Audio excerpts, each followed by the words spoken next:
আসসালামু আলাইকুম, সবাই ভালো আছো?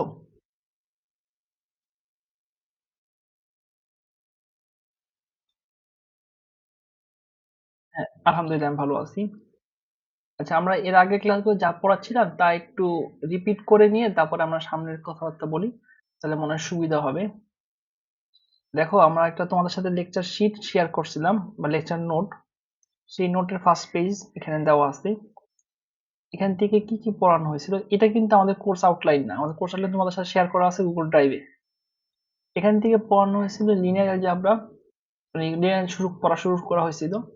Linear equation, homogeneous non linear equation, তারপর homogeneous equation, linear non homogeneous equation, তারপরে system of linear equation, augmented matrix, elementary row operation use করে ইচেলন ফর্ম কিভাবে বানানো হয় এবং রিডিউস ইচেলন ফর্ম কিভাবে বানানো হয়। এখানে কিছু ম্যাথ দেওয়া আছে। সেই ম্যাথ গুলা এক্সাম্পল ওয়ান। এখানে যেভাবে লেখা আছে এই এই লেখা ফলো করে ম্যাথ করবা না। চেষ্টা করবা যে আমি যেভাবে যেই প্রসিডিউর গুলো করে দেখাইছি, বেশ কিছু ম্যাথ করে দেখাইছি, সেই প্রসিডিউরটাকে অ্যাপ্লাই করার চেষ্টা করবা। এখান থেকে প্রবলেমটা নিবা, নেওয়ার পর সেই প্রসিডিউরে অ্যাপ্লাই করে দেখবা যে তোমার ম্যাথ হচ্ছে কিনা। ম্যাট্রিক্সটা এখান থেকে নিবা। তারপরে দেখো, এখানে বেশ কিছু এক্সাম্পল দেওয়া ছিল। তারপরে পড়ানো হয়েছিল solution of system of linear equation. সেই সিস্টেম ইকুয়েশন তিন ধরনের সলিউশন থাকে। একটা হচ্ছে সিস্টেম কনসিস্টেন্ট যদি হয়, তার দুইটা সলিউশন, ইউনিক সলিউশন আর ইনফাইনাইট সলিউশন। সিস্টেম যদি ইনকনসিস্টেন্ট হয় তাহলে তার কোনো সলিউশন থাকে না। মানে সিস্টেম অফ লিনিয়ার ইকুয়েশনে তিন ধরনের সলিউশন সলিউশন থাকবে না। Unique solution, more than one solution. তার পরিবর্তে দেখো, এখানে consistent system and unique solution, এই ইউনিক সলিউশনের তোমার মধ্যে কিছু ম্যাথ ছিল যেটা আমরা পড়াচ্ছিলাম, Gaussian elimination method. Gaussian elimination মেথডটা হচ্ছে, এই ম্যাথটাকে তুমি প্রথমে একটা সিস্টেমকে অগমেন্টেড ম্যাট্রিক্সে নিবা। নেওয়ার পরে সেই সিস্টেমটাকে রো ইচেলন ফর্ম করবা। রো ইচেলন ফর্ম করে নিয়ে দেন তুমি কি করবা, সেই ম্যাট্রিক্সের থেকে লাস্ট ইকুয়েশন থেকে সলভ করে আসবা। গাউসিয়ান ইলিমিনেশন মেথড যখন বলা হবে তখন তুমি রো ইচেলন করবা। যদি বলে গাউস জর্দান ইলিমিনেশন মেথড, তখন তোমাকে রিডিউস রো ইচেলন ফর্ম করতে হবে। পার্থক্যটা বুঝতে পারছো? একটা হচ্ছে গাউস জর্দান ইলিমিনেশন মেথড, আর একটা হচ্ছে গাউসিয়ান ইলিমিনেশন মেথড। আচ্ছা, এর পরবর্তীতে এখানে ম্যাথ, আরেকটা ম্যাথ দেওয়া আছে। এই ম্যাথটা তোমরা ম্যাট্রিক্স আকারে বানানোর পর সলভ করতে পারো, দেখবা সলভ করে সলিউশন কি আসে। একটু বড় ম্যাথ। এগুলো একটা একটা ম্যাথ প্র্যাকটিস করে করে করে ফেলতে পারলে দুই নিয়মে, যেহেতু করে দেওয়া আছে, আনসার দেওয়া আছে, তো তুমি পুরো প্রসিডিউর গুলো বুঝে ফেলবা। এখানকার নিয়মে ফলো করবো না, আমি যেভাবে ক্লাসে শিখাইছি সেই নিয়ম ফলো করবা। তারপরে দেখো ইনফাইনাইট সলিউশন, যখন অনেকগুলো সলিউশন থাকে, যে প্রসিডিউর একই, শুধু শেষ অংশটা ভিন্ন। Gaussian elimination method. Gaussian elimination method কি? প্রথমে একটা ম্যাট্রিক্সকে অগমেন্টেড ম্যাট্রিক্স সিস্টেমে নিতে হবে, তারপরে রো ইচেলন ফর্ম করতে হবে, তারপর সলভ করতে হবে। রো ইচেলন ফর্ম নেওয়ার পর যদি নাম্বার অফ ইকুয়েশন আর নাম্বার অফ ভেরিয়েবলের মধ্যে পার্থক্য থাকে, নাম্বার অফ ইকুয়েশন এবং নাম্বার অফ ভেরিয়েবল যদি পার্থক্য থাকে, তখন আমরা বলি এই সিস্টেমে একের বেশি সলিউশন পাওয়া যাবে।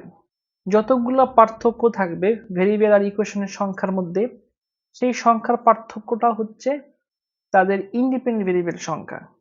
ইন্ডিপেন্ডেন্ট ভেরিয়েবলকে আমরা কিভাবে বের করি? যারা লিডিং না, নন লিডিং ভেরিয়েবল গুলোকে আমরা সাধারণত ফ্রি ভেরিয়েবল হিসেবে ধরে নেই। যেমন এখানে এক্সাম্পল, এখানে নির্দিষ্ট করার পর সিস্টেমে দেখা যাচ্ছে ইকুয়েশন হচ্ছে তিনটা, আননোন হচ্ছে পাঁচটা, এদের মধ্যে পার্থক্য হচ্ছে দুই। তার মানে দুইটা ফ্রি ভেরিয়েবল কোন দুইটা হবে? যারা লিডিং পজিশনে নাই। x1 x2 x4 হচ্ছে লিডিং পজিশনে আছে, x1 x2 x4 বাদ দিয়ে বাকি যেটা আছে x3 x5, তারা হচ্ছে আমাদের ফ্রি ভেরিয়েবল। সিমিলারলি যদি কোনো সিস্টেম এরকম একটা অবস্থা তৈরি হয়, সিস্টেমটা ইনকনসিস্টেন্ট কেন? কারণ হচ্ছে সিস্টেমে এরকম অদ্ভুত জিনিস চলে আসছে 0 = -6 অথবা 0 কোনো সংখ্যা রিয়েল নাম্বার। যদি এরকম হয়ে যায় তাহলে আমরা সিস্টেমটাকে আসলে ভ্যালিড কিছু পাচ্ছি না, ইনভ্যালিড টার্ম পাচ্ছি। এই জন্য সিস্টেমটা কি হবে? সিস্টেমটা ইনকনসিস্টেন্ট সিস্টেম এবং নো সলিউশন থাকবে। সিমিলার ওয়েতে হোমোজেনিয়াস লিনিয়ার সিস্টেম, হোমোজেনিয়াস সিস্টেমের সলিউশনটা আসলে কি? যদি একটা সিস্টেম অফ লিনিয়ার ইকুয়েশন সবগুলো ইকুয়েশন হোমোজেনিয়াস হয়, তাকে বলা হয় homogeneous system of linear equation.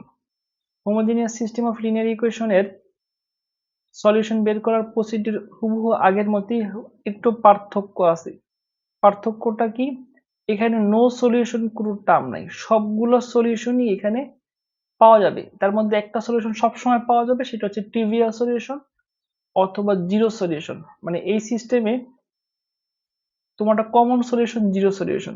Zero solution সাধারণত বের করতে বলা হয় নাই, যেটা বলা হয়েছে সেটা হচ্ছে নন জিরো সলিউশন। আর নন জিরো সলিউশন বের করার জন্য সিস্টেমটা মোর দেন ওয়ান সলিউশন দিবে, রো এচেলন ফর্ম অথবা রিডিউস রো করে যেভাবে করো না কেন মোর দেন ওয়ান সলিউশন পাবা।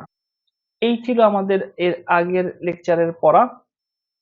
এই পড়াগুলো কোথা থেকে পড়ানো হয়েছে যদি দেখাই দিই, আমাদের যে হাওয়ার্ড অ্যান্টনের বই কন্টেম্পোরারি লিনিয়ার অ্যালজেব্রা, সেই কন্টেম্পোরারি লিনিয়ার অ্যালজেব্রার 2.1 চ্যাপ্টার, তুমি যদি 2.1 চ্যাপ্টার সম্পূর্ণ দেখো তাহলে এখানে সিলেবাসের সবগুলা ম্যাথ দেখবা তুমি, এক্সাম্পল দেখলে 90 থেকে 95% তুমি পারবা। আগে আমার ওই লেকচার নোটটা দেখে শেষ করে এসে এখানে যখন দেখা শুরু করবো দেখবো তুমি ম্যাক্সিমাম ম্যাথই তুমি এখান দিয়ে পারতেছো। 2.1 চ্যাপ্টার, তারপরে 2.2 তে আসো। 2.2 তে ঠিক একই বিষয়গুলো দেওয়া আছে, এই কিভাবে আমরা ম্যাথগুলোকে সলভ করতে পারি সেই পদ্ধতি লেখা আছে ইন ডিটেল আর কি। এখানে তুমি যে যে কথাগুলো বলা হয়েছে ক্লাসে সেই কথাগুলো এখানে ডিটেল আকারে আকারে দিয়ে দেওয়া আছে। তুমি এখান থেকে একটু দেখতে পারো, ম্যাথগুলো এখান থেকে ম্যাথ নিয়ে সলভ করতে পারো। তোমার জন্য আসলে প্র্যাকটিসের স্পেস তৈরি হবে। এক্সাম্পল 5 বড় ম্যাথ এখান থেকে নিয়ে সলভ করো, তাহলে মোটামুটি তুমি তোমার কাজের সাথে এই ম্যাথের কাজগুলো মিলাইতে পারবা। আনসারও এখানে দেওয়া আছে। আচ্ছা ঠিক আছে, এখন দেখো এখানে কোর্স আউটলাইনে কিছু ম্যাথ করতে বলা হয়েছে এই বইয়ের এক্সারসাইজ প্রবলেম থেকে, সেই ম্যাথগুলো তুমি সলভ করতে পারো। দুই একটা ম্যাথ ছাড়া বাকি সবগুলো ম্যাথই পারবা। এই পোর্শন থেকে সাধারণত পরীক্ষায় 25 থেকে 35% কোশ্চেন থাকে, মানে 40 নম্বরের মধ্যে 1/4 কোশ্চেন অথবা আর একটু বেশি পোর্শন এই কনসেপ্টের উপর বেস করে করা হয়। সেই কোশ্চেন গুলা আনসার করার জন্য রো ইচেলন ফর্ম এবং রিডিউস রো ইচেলন ফর্ম এই ম্যাথ যদি যারা করতে পারবে সলভ, তারাই সহজে ওই ম্যাথ গুলো সলভ করতে পারবে। এই জন্য তোমাদের উচিত তোমরা কি করবা, এই রো ইচেলন ফর্ম এবং রিডিউস ইচেলন ফর্ম ভালো মতো প্র্যাকটিস করার চেষ্টা করবা। এখন আসি তোমাদের পরীক্ষা নিয়ে একটা কথাবার্তা বলি। তোমাদের ক্লাস টেস্ট নেওয়া হবে 3টা, বেস 2টা এভারেজ কাউন্ট করা হবে। এখন পর্যন্ত এরকমই ডিসিশন নেওয়ার চিন্তা ভাবনা করা হয়েছে। ক্লাস টেস্ট 3টা থেকে 4টা না, 3টা থেকে 2টা। আর এই 3টা থেকে 2টার আমাদের ক্লাস টেস্ট 2টা নেওয়া হয়ে গেছে, বাকি আছে একটা। সেই ক্লাস টেস্টটা আমরা কবে নিতে পারি? সিলেবাস হবে এই 2.1 2.2 চ্যাপ্টার। এই লেকচার নোটটা পড়লে মোটামুটি ভাবে তুমি আনসার করতে পারবা। আর সামনের উইকের শেষ ক্লাসে নেক্সট উইকে যদি পরীক্ষা দাও তাহলে তোমার জন্য পরীক্ষার যে সিকোয়েন্স গুলো মেনটেন করার সুবিধা হবে, কারণ এর পরের উইকে তোমাদের ল্যাব আছে, অনেকের ল্যাব ফাইনাল শুরু হয়ে যাবে, তখন ক্লাস টেস্ট না দেওয়াটাই বুদ্ধিমানের কাজ। এখন চিন্তা করে বলো কখন দিতে চাও, পরে দেওয়া যাবে, তবে আগে দেওয়াটাই বুদ্ধিমানের কাজ।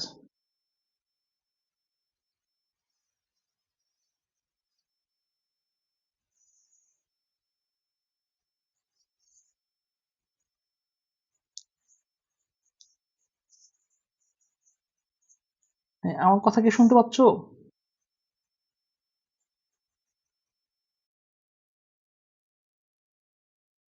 এখন পরীক্ষাটা কবে দিতে চাচ্ছো?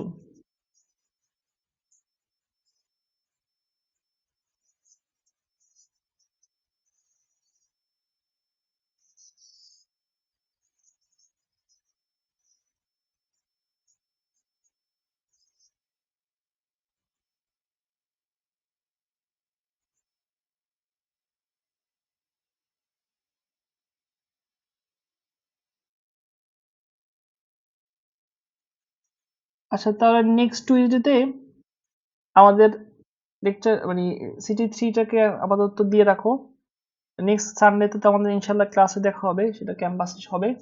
নেক্সট সানডে আমরা ক্লাসের মধ্যে আবার এই বিষয়ে আলোচনা করব যে আমরা ক্লাস টেস্টটা কখন নিতে পারি, বা ক্লাস টেস্ট রিলেটেড আরো যে বিষয়গুলো আছে সেই বিষয় নিয়ে আলোচনা করতে পারি। আর যাদের এই ম্যাথগুলোতে সমস্যা হচ্ছে তারা যেটা করবা, তুমি প্রথমে আইডেন্টিফাই করবা যে তুমি এই ম্যাথটা করতে পারো কিনা। আবারও বলতেছি, তুমি যদি পরীক্ষার আগে এই ম্যাথ করা শুরু করো, হঠাৎ করে তুমি কিন্তু ম্যাথ পরীক্ষার সময় করতে পারবে না।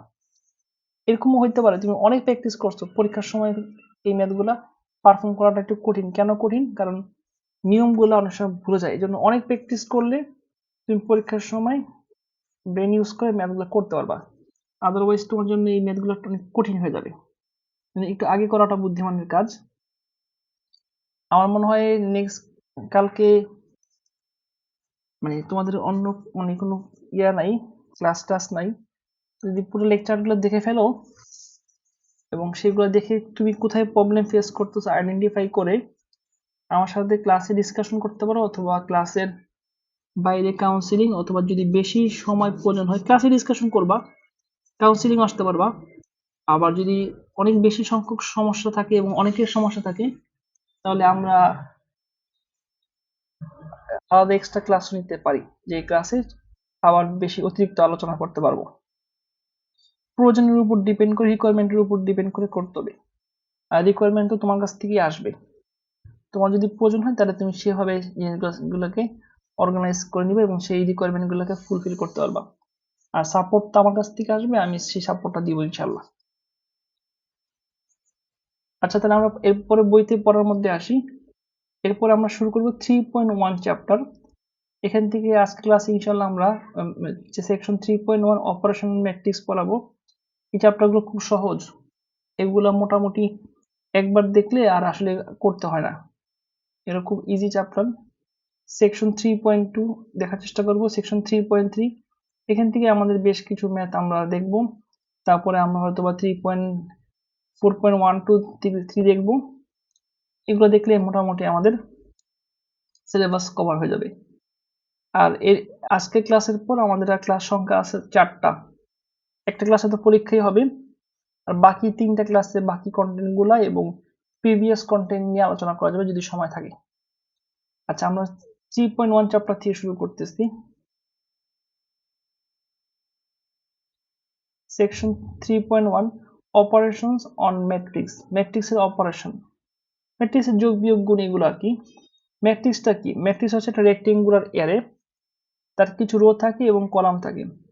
তাকে সাধারণত ম্যাট্রিক্সের রো এবং কলাম গুলাকে তার সাইজ হিসেবে বা অর্ডার হিসেবে দেখা হয়। একটা ম্যাট্রিক্সের রো গুলা এবং কলাম গুলাকে নিয়ে m/n অর্ডার বা সাধারণত সাইজ হিসাবে এটাকে আমরা ডিফাইন করে থাকি। দেখো, যদি একটু ডিটেল বলি, ম্যাট্রিক্সকে সাধারণত এইভাবে রিপ্রেজেন্ট করা হয় অথবা এভাবে রিপ্রেজেন্ট করা হয়। আর ডিটারমিনেন্টকে দুইটা দাগ দিয়ে রিপ্রেজেন্ট করা হয়। এখানে ডিটারমিনেন্ট সম্বন্ধে কথা বলছি না,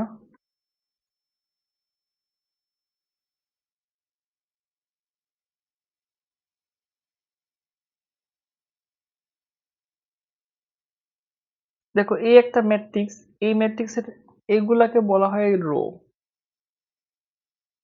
এগুলো হচ্ছে রো, এগুলো হচ্ছে রো। আর ম্যাট্রিক্সের এগুলা হচ্ছে কলাম, এগুলো হচ্ছে ম্যাট্রিক্সের কলাম। আর এগুলো হচ্ছে ম্যাট্রিক্সের এন্ট্রি, এদেরকে এলিমেন্ট বলা হয়। ম্যাট্রিক্সের রো সংখ্যা কয়টা?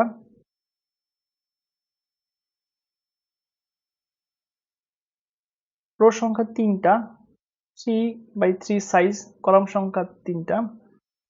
এটা 3/3 অর্ডারের ম্যাট্রিক্স। আবার আরেকটা ম্যাট্রিক্স দেখি,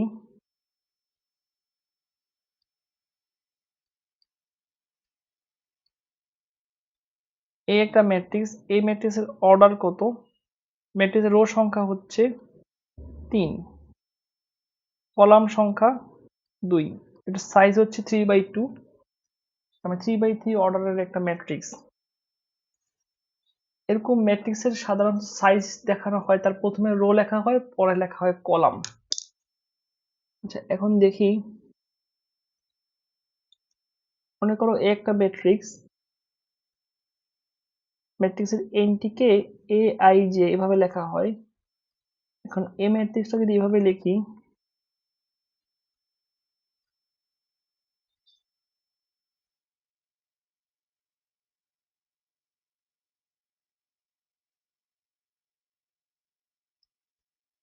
তাহলে বলতো A23 কত হবে?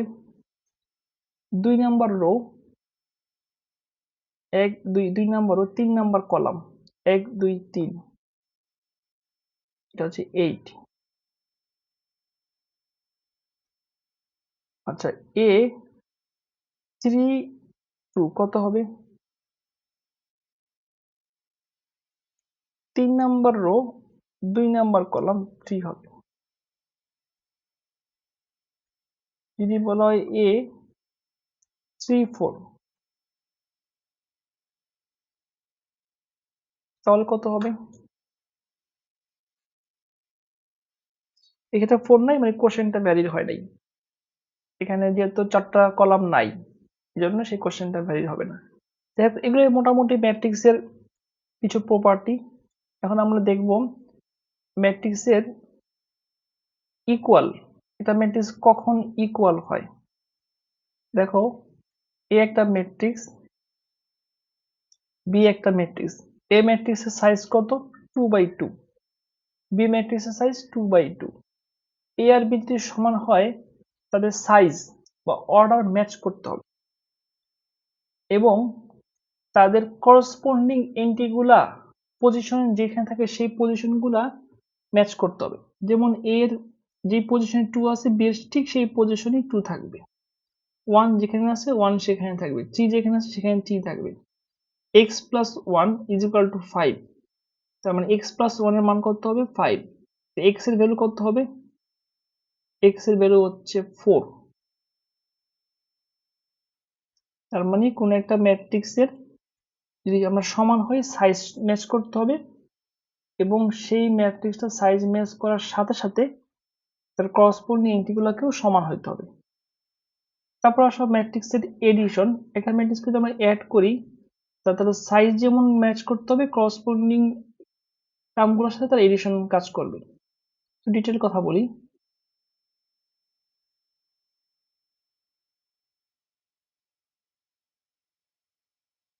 দেখো, দুটা ম্যাট্রিক্স এ এবং বি, এ ম্যাট্রিক্সের অর্ডার কত? অর্ডার হচ্ছে 3/4। বি ম্যাট্রিক্সের অর্ডার কত? 3/4। যদি অ্যাড করো, তো কিভাবে অ্যাড করব? 2 এর সাথে -4 এর হবে, এখানে আসবে। 1 এর সাথে 3 এর হবে, এখানে আসবে। 0 এর সাথে 5 এর হবে, এখানে আসবে। 3 এর সাথে 1 এর হবে, এখানে আসবে। সিমিলারলি যদি সাবট্রাক্ট করো, তাহলে এই একইভাবে 2 এর সাথে 4 5 এই কাজগুলো করবে। কিন্তু এ এর সাথে কখনো সি এর অথবা এ এর সাথে বি এর কোনো এডিশন বা সাবট্রাকশন সম্ভব না। কেন সম্ভব না? কারণ হচ্ছে তাদের সাইজ ম্যাচ করতেছে না, যেটা ভিন্ন সাইজে আছে, এই জন্য তাদেরকে আমরা অ্যাড বা সাবট্রাক্ট করতে পারবো না।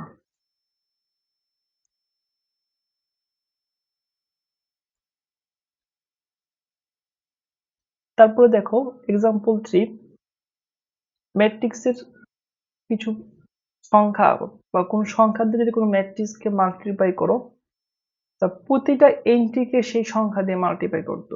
যেমন এখানে এক্সাম্পল 3 তে এ একটা ম্যাট্রিক্স, 2 দিয়ে মাল্টিপ্লাই করো, এ ম্যাট্রিক্সকে প্রতিটা এন্ট্রিকে 2 দিয়ে মাল্টিপ্লাই করতো। বি ম্যাট্রিক্স বি ম্যাট্রিক্সকে যদি তুমি -1 দিয়ে মাল্টিপ্লাই করো, বি ম্যাট্রিক্সের প্রতিটা ইন্টিকেই -1 দিয়ে মাল্টিপ্লাই করো। সি একটা ম্যাট্রিক্স, সি ম্যাট্রিক্সকে যদি পুরো সংখ্যা দিয়ে ডিভাইড করো, প্রতিটা ইন্টিকেই সেই সংখ্যা দিয়ে ডিভাইড করতে হবে। তারপরে দেখো রো এবং কলাম ভেক্টর। একটা ম্যাট্রিক্সের রো গুলো নিয়ে যে ভেক্টর হয় তাকে রো ভেক্টর বলা হয়, আর কলাম গুলোকে নিয়ে যে ভেক্টর বলা হয় তাকে কলাম ভেক্টর বলা হয়। একটা ম্যাট্রিক্সে যদি একটা রো থাকে তার রো ভেক্টর, একটা কলাম থাকলে সে একটা কলাম ভেক্টর। একটু ডিটেল কথা বলি। ভেক্টর জিনিসটা কি, ভেক্টর সম্বন্ধে আমাদের আগে মোটামুটি আইডিয়া আছে।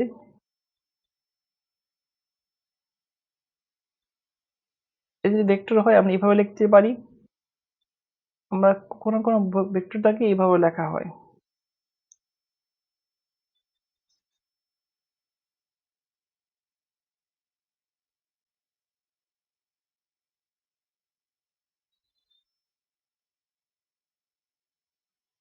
কখনো ভেক্টর এভাবে লেখা হয়।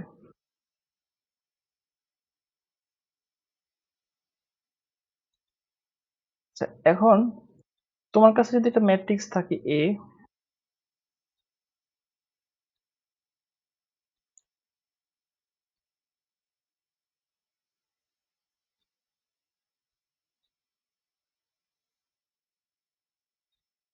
এই ম্যাট্রিক্সের রো গুলা নিয়ে যদি তুমি কোনো ভেক্টর বানাও, তাদেরকে বলা হবে রো ভেক্টর। দেখো এই ম্যাট্রিক্সের ফার্স্ট রো কি, 1 2 5 একটা রো ভেক্টর, 1 0 2 একটা রো ভেক্টর, 3 7 8 একটা রো ভেক্টর। রো গুলা থেকে ভেক্টর বানানো হয়েছে, এই জন্য এদেরকে বলা হচ্ছে রো ভেক্টর। এখন কোনো ম্যাট্রিক্সের কলাম থেকে যদি ভেক্টর বানানো হয় তাদেরকে বলা হবে কলাম ভেক্টর। কলাম আছে তিনটা, যদি ফার্স্ট কলাম থেকে এটা ভেক্টর বানাও 1 1 3, এটা একটা কলাম ভেক্টর। তার মানে কোনো ম্যাট্রিক্সের রো গুলা নিয়ে যে ভেক্টর বানানো হয় তাকে বলা হয় রো ভেক্টর, আর কলাম গুলা নিয়ে যে ভেক্টর বানানো হয় তাকে বলা হয় কলাম ভেক্টর।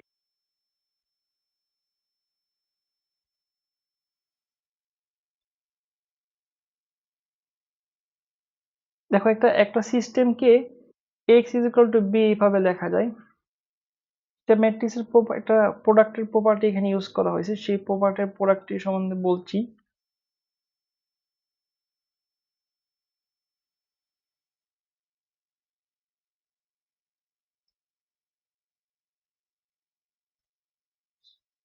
দেখো এখানে একটা সিস্টেম দেওয়া আছে,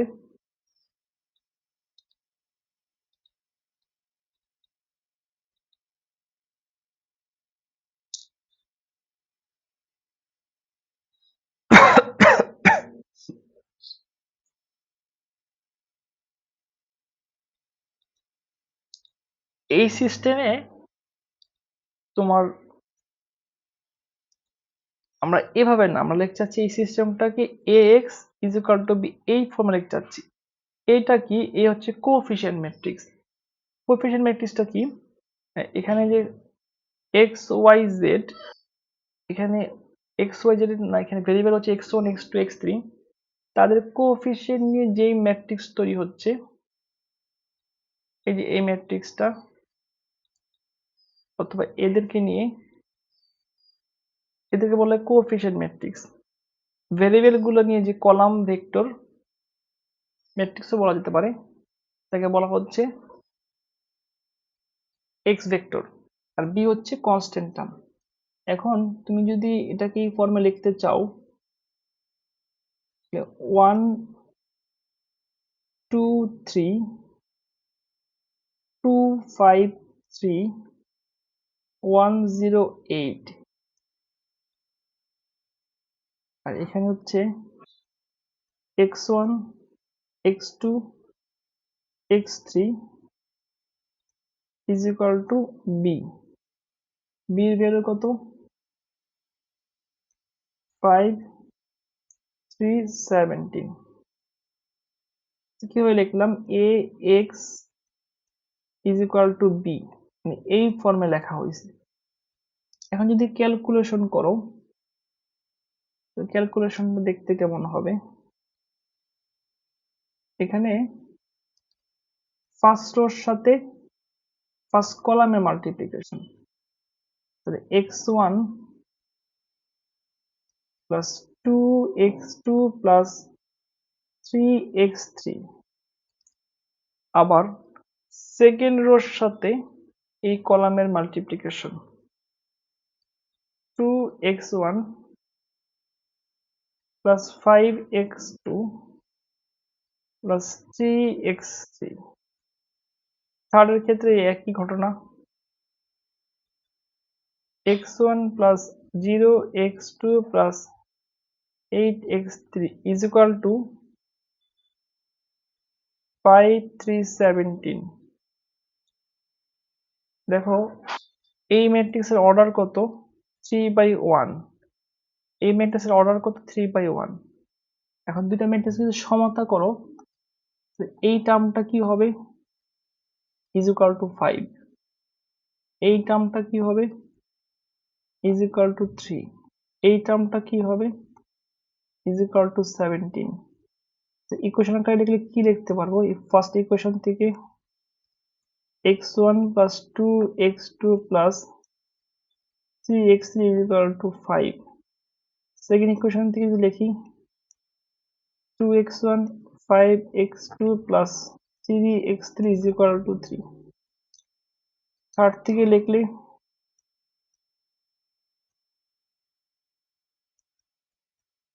তার মানে একটা সিস্টেমকে চাইলে আমরা ax is equal to b ফর্মে লিখতে পারি।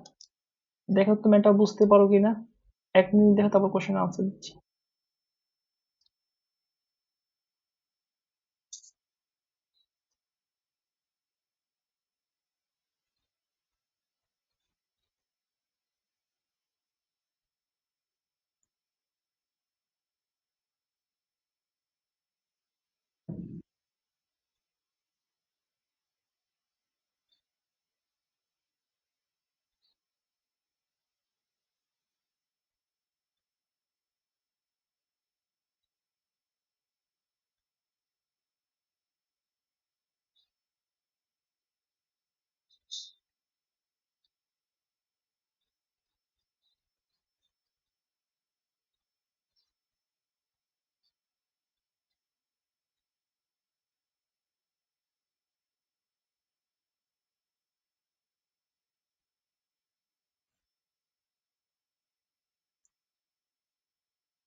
এখানে কারো কোনো কোশ্চেন আছে? যে কোশ্চেন না থাকলে আমরা ম্যাট্রিক্সের প্রোডাক্ট নিয়ে একটু আলোচনা করি।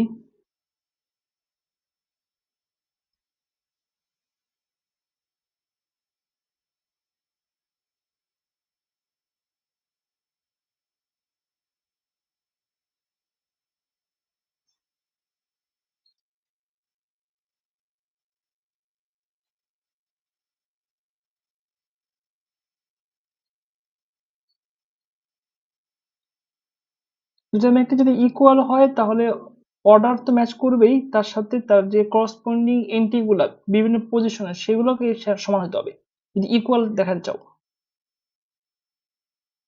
দুটো ম্যাট্রিক্সের প্রোডাক্ট হওয়ার জন্য শর্ত হচ্ছে ফার্স্ট যে ম্যাট্রিক্স থাকবে সেই ম্যাট্রিক্সের কলাম সংখ্যা সেকেন্ড ম্যাট্রিক্সের রো সংখ্যা যদি সমান হয়, আর তাদের যে প্রোডাক্টের যে আনসারটা আসবে সেটা হচ্ছে ফার্স্ট ম্যাট্রিক্সের রো সেকেন্ড ম্যাট্রিক্সের কলামের যে অর্ডার সেই অর্ডার বা সাইজের সাথে ম্যাচ করবে।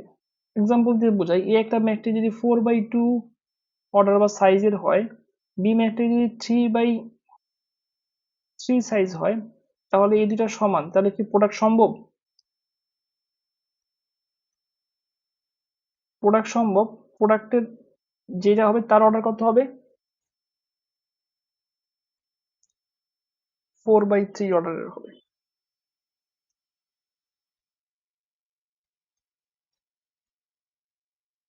আমরা একটা এক্সাম্পল নেই বই থেকে, এক্সাম্পল 5।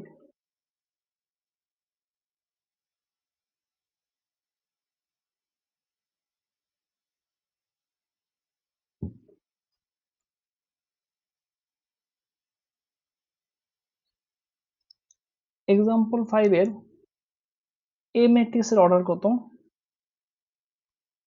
2/3। বি ম্যাট্রিক্সের অর্ডার কত?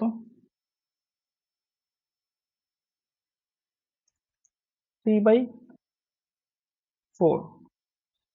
এই দুটা কি সমান?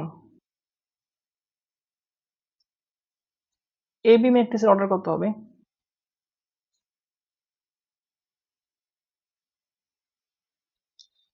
এ বি ম্যাট্রিক্সের অর্ডার হবে 2/4।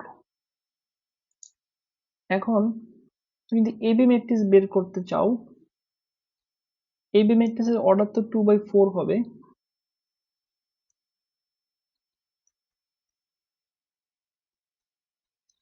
তার মানে এ বি ম্যাট্রিক্সের রো থাকবে 2টা, কলাম থাকবে 4টা।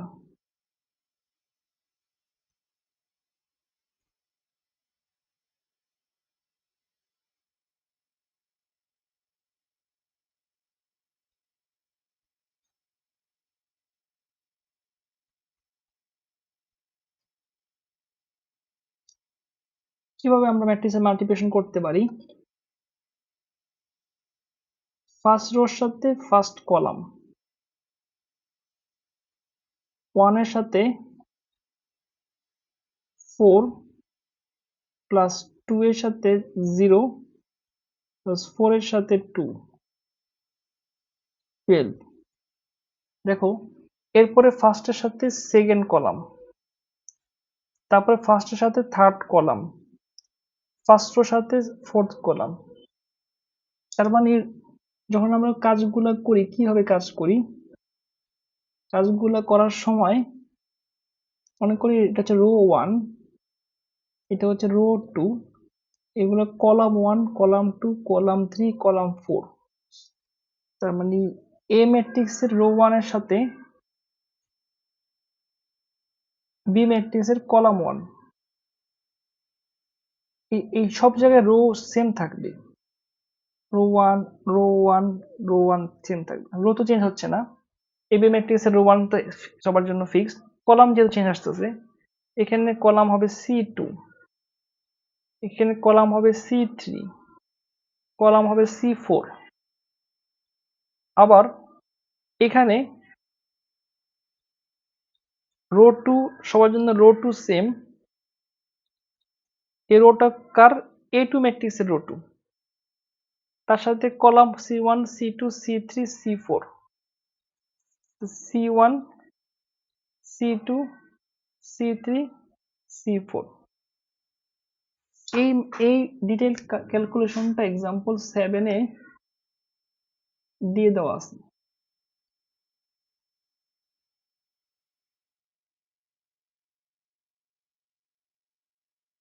যদি আমরা এখানে দেখি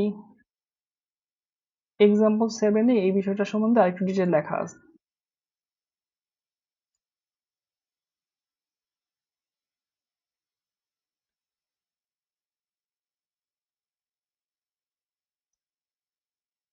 সবাই একটু দেখো তো বুঝতে পারো কিনা ম্যাট্রিক্সের মাল্টিপ্লিকেশনটা।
দেখো তো এখানে কারো কোনো কোশ্চেন আছে কিনা।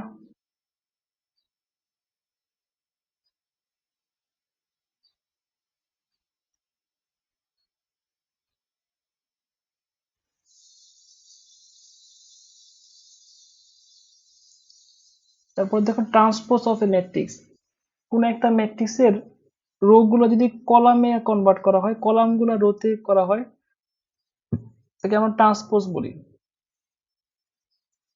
ট্রান্সপোজ ম্যাট্রিক্স গুলো কিভাবে লেখা হয়, মনে করো একটা ম্যাট্রিক্স এ,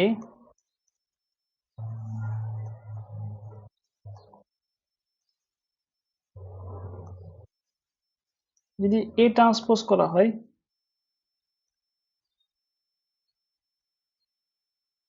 তাহলে এই রোটা কলামে চলে আসবে।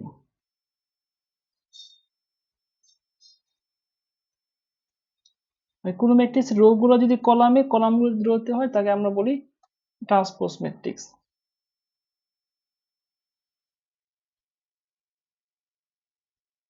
তারপর একটা ম্যাট্রিক্সের ট্রেস, একটা স্কোয়ার ম্যাট্রিক্সের যে ডায়াগোনাল, মেইন ডায়াগোনাল, এটা হচ্ছে মেইন ডায়াগোনাল, তাদের যে এডিশন, মেইন ডায়াগোনাল যে ইন্টিগ্রাল সামেশনের যে ভ্যালু, তাকে বলা হয় ট্রেস। যদি আমরা একটু দেখি ট্রেস জিনিসটা কি।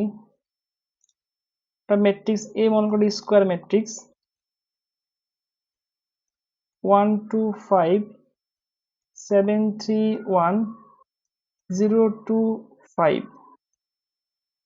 ট্রেস ম্যাট্রিক্স কি হবে, ট্রেস অফ এ, এই ডায়াগোনাল 1 এর সাথে 3, 3 এর সাথে 5 এড করতে হবে, মানে সবগুলো যোগ করতে হবে। 1 প্লাস 3 প্লাস 5, এটা হচ্ছে এই ম্যাট্রিক্সের ট্রেস। কোন একটা ম্যাট্রিক্সের স্কোয়ার ম্যাট্রিক্সের মেইন ডায়াগোনালের যারা আছে সবাইকে অ্যাড করলে যা পাওয়া যায় তাদেরকে ট্রেস বলা হয়। এই চ্যাপ্টার থেকে মোটামুটি এগুলো পড়লেই চলবে। তারপরে চ্যাপ্টার 3.2 ইনভার্স অ্যালজেব্রিক ম্যাট্রিক্সের প্রপার্টি। অ্যালজেব্রিক প্রপার্টির মধ্যে প্রথমে আমরা যেটা শিখবো সেটা জিরো ম্যাট্রিক্স। কোন একটা ম্যাট্রিক্সের সবগুলো এন্ট্রি যদি জিরো হয়, তাকে বলা হয় জিরো ম্যাট্রিক্স। একটা ম্যাট্রিক্স 2/2 অর্ডারের ম্যাট্রিক্স, সবাই জিরো। 3/3 অর্ডারের ম্যাট্রিক্স সবাই জিরো। 2/4 অর্ডারের ম্যাট্রিক্স সবাই জিরো, জিরো ম্যাট্রিক্স। তারপরে হচ্ছে আই ম্যাট্রিক্স, ইউনিট ম্যাট্রিক্স বা আইডেন্টিটি ম্যাট্রিক্স। সাধারণত স্কোয়ার ম্যাট্রিক্সের মেন ডায়াগোনাল যদি 1 হয়, তাকে আমরা সাধারণত আইডেন্টিটি ম্যাট্রিক্স বলি। এক্সাম্পল দিয়ে বোঝাই।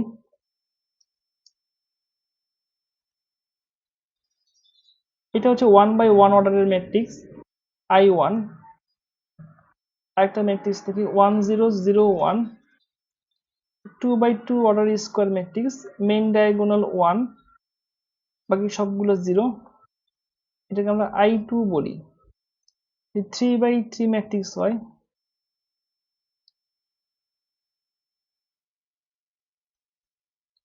স্কোয়ার ম্যাট্রিক্স, তার মেইন ডায়াগোনাল সবাই 1, এটাকে আমরা লিখি I3। সিমিলারলি যদি 4/অর্ডার 4 হয়, তাকে আমরা লিখি I4। এদেরকে ইউনিট ম্যাট্রিক্সও বলে। সাধারণত এই ম্যাট্রিক্স গুলা 1 এর মতো কাজ করে, ম্যাট্রিক্সের ক্যালকুলেশনে 1 এর মতো কাজ করে। এক্সাম্পল দিয়ে বলি, এ একটা ভ্যালু, তার সাথে যদি মাইনাস এ করো তাহলে 1 পাবা। 5 এর সাথে যদি -1 করো ইনভার্স, 1 পাওয়া যাবে। ম্যাট্রিক্সের ক্ষেত্রে ব্যাপারটা 1টা আই হয়ে যাবে। এ একটা ম্যাট্রিক্স, তার সাথে যদি তার ইনভার্স নাও, তাহলে কি পাবা, আই পেয়ে যাবা।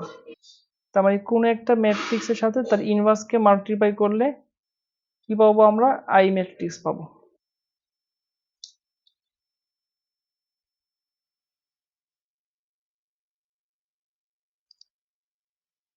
এখানে লেখা আছে ম্যাট্রিক্সের ইনভার্সে সাধারণত আই পাওয়া যায়। তারপরে দেখো ম্যাট্রিক্সের ইনভার্স, ম্যাট্রিক্সের ইনভার্স 2/2 ম্যাট্রিক্সের ইনভার্সটা এখানে দেখাবো, এক্সাম্পল 6 দেখাবো। তার আগে দুটো ডেফিনিশন শিখতে হবে, singular non singular matrix.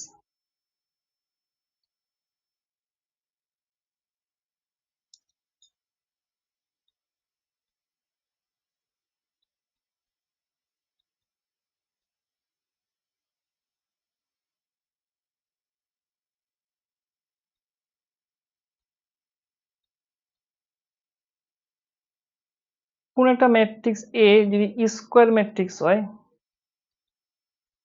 Rho সংখ্যা এবং কলাম সংখ্যা সমান, এই ধরনের ম্যাট্রিক্সকে বলা হয় স্কোয়ার ম্যাট্রিক্স।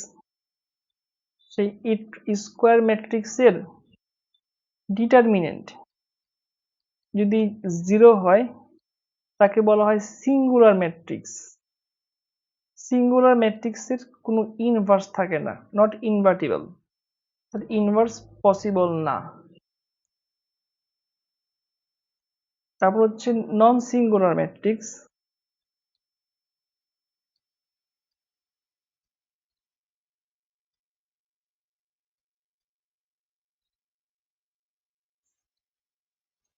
কোন একটা ম্যাট্রিক্স একই রকম ভাবে যদি স্কোয়ার ম্যাট্রিক্স হয়, তার রো সংখ্যা এবং কলাম সংখ্যা সমান থাকে, তাকে আমরা সাধারণত স্কোয়ার ম্যাট্রিক্স বলি সাইজে। তার ডিটারমিনেন্টের মান যদি নন জিরো হয়, তার এ ইনভার্স পসিবল হবে। তার মানে সিঙ্গুলার ম্যাট্রিক্সের ডিটারমিনেন্টের মান 0, নন সিঙ্গুলার ম্যাট্রিক্সের ডিটারমিনেন্ট মান নন জিরো। নন সিঙ্গুলার ম্যাট্রিক্সের ইনভার্স পসিবল, আর সিঙ্গুলার ম্যাট্রিক্সের ইনভার্স পসিবল না।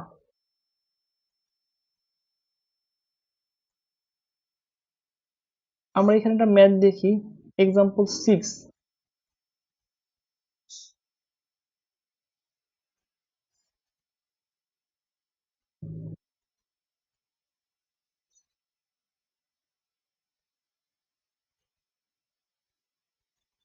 এক্সাম্পল 6,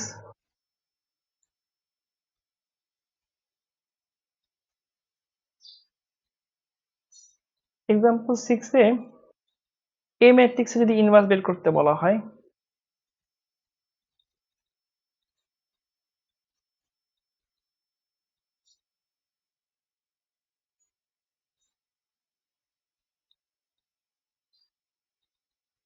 determinant of A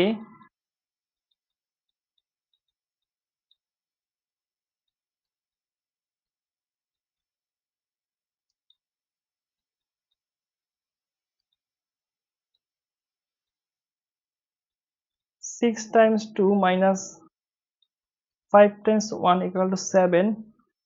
তারপরে determinant of A 7 not equal to 0।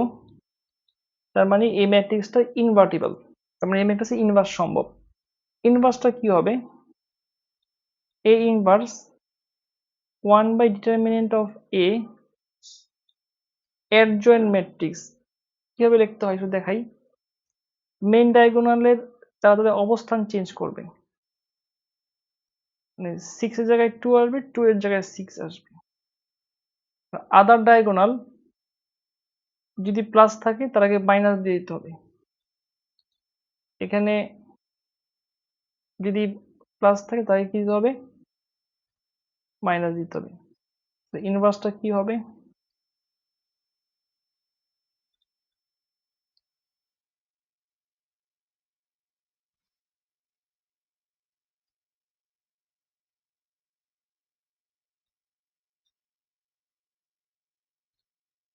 দেখো তো বুঝতে পারো কিনা।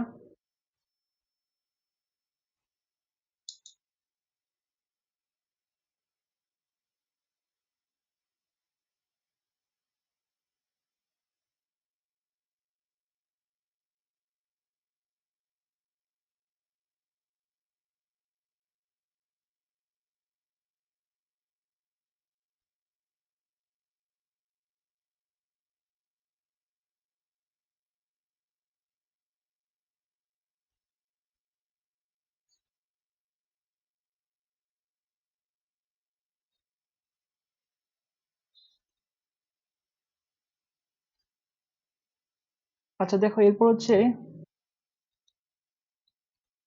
বি নাম্বারে এই যে এ ম্যাট্রিক্স, তার ডিটারমিনেন্ট যদি বের করি, determinant of A -1 2 3 -6 6 -6 0, determinant of A is equal two 0। এই ম্যাট্রিক্সের কোনো ইনভার্স থাকবে না, এই ম্যাট্রিক্সটা নট ইনভার্টিবল, মানে এই ম্যাট্রিক্সের কোনো ইনভার্স পাওয়া যাবে না।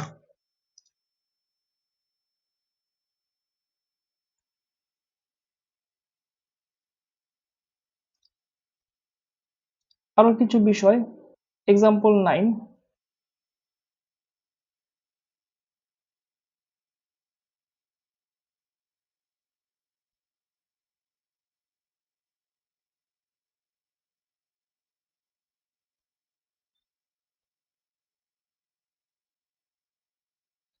দেখো এখানে একটা প্রপার্টি প্রমাণ করতে বলা হয়েছে। কিভাবে করবা? এ বি দেওয়া আছে, প্রথমে এ এবং বি কে মাল্টিপ্লাই করবা, তারপরে এ বি এর ইনভার্স বের করবা, আবার এখান থেকে বি এর ইনভার্স বের করবা, এ এর ইনভার্স করবা, তাদের মাল্টিপ্লাই করবা, দেখবা সমান হয়ে গেছে। নর্মালি এ বি মাল্টিপ্লিকেশন এবং তাদের ইনভার্সের মাল্টিপ্লিকেশন।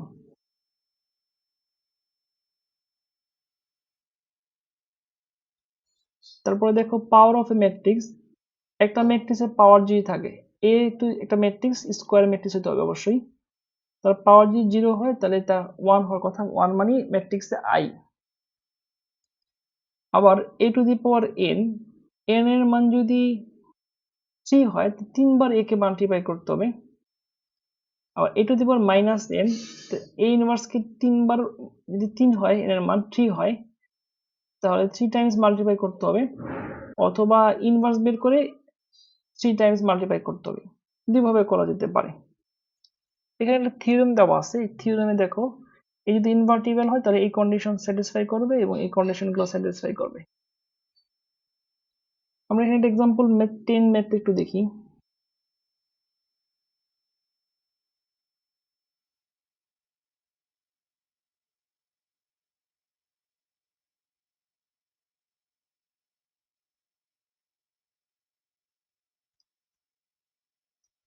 তোমাকে যদি বলা হয় বের করো এ কিউ, কিভাবে বের করবা? 3 বার এ কে মাল্টিপ্লাই করবা, এ স্কোয়ার এ দিয়ে মাল্টিপ্লাই করবা। যদি বলে বের করো তো ইনভার্স, তাহলে কি বের হয়ে যাবে? এ কিউ বের করে তার ইনভার্স বের করলে এ টু দি পাওয়ার -3 বের হবে।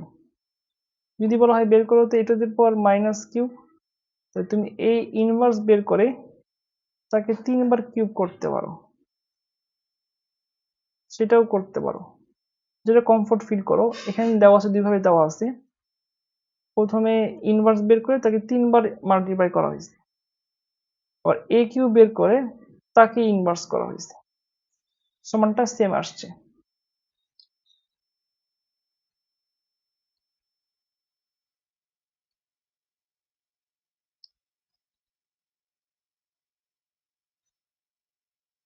তারপর হচ্ছে ম্যাট্রিক্সের পলিনোমিয়াল। একটা ম্যাট্রিক্সের পলিনোমিয়াল বলতে আসলে আমরা কি বুঝি?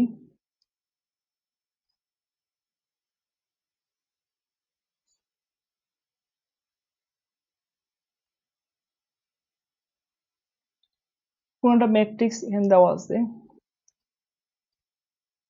এই ম্যাট্রিক্সের যদি এক্স এর জায়গায় এ লেখো, তাহলে এক্স এর জায়গায় এ স্কয়ার বসাবো, এখানে যেহেতু 1 ছিল ম্যাট্রিক্সের কথা, সেটা আই হয়ে যাবে। এটা ইম্পর্টেন্ট জায়গায় ভুল হয়, কারণ ম্যাট্রিক্সের সাথে তো ম্যাট্রিক্সের যোগ বিয়োগ হয়, যদি আই না হইতো তাহলে এখানে 3 যোগ করতে হতো, যেটা ভুল হইতো। এই একটা ম্যাট্রিক্সের ক্ষেত্রে দেখো ক্যালকুলেশন, এ স্কয়ার একে 2 বার মাল্টিপ্লিকেশন করব, 2 দিয়ে মাল্টিপ্লাই করব, আই দিয়ে মাল্টিপ্লাই করব। যদি কোনো একটা ম্যাট্রিক্স, এটা যেমন I2, এ যদি এখানে 3/3 অর্ডারের ম্যাট্রিক্স থাকতো, ম্যাট্রিক্স ক্যালকুলেশনের জন্য আই কি হইতো? আইটাও 3/3 অর্ডারের ম্যাট্রিক্স হইতো। তার মানে এখানে গুরুত্বপূর্ণ বিষয়, যদি কখনো কোনো সংখ্যা, মনে করো P of x is equal two 5x+3, P, যদি পি অফ এ লেখো তাহলে 5a+3, এখানে আই দিতে হবে, আই। যখন 1 থাকবে 1 এর জায়গায় সবসময় আই রিপ্লেস করতে হবে এর সাথে অর্ডার ম্যাচ করে।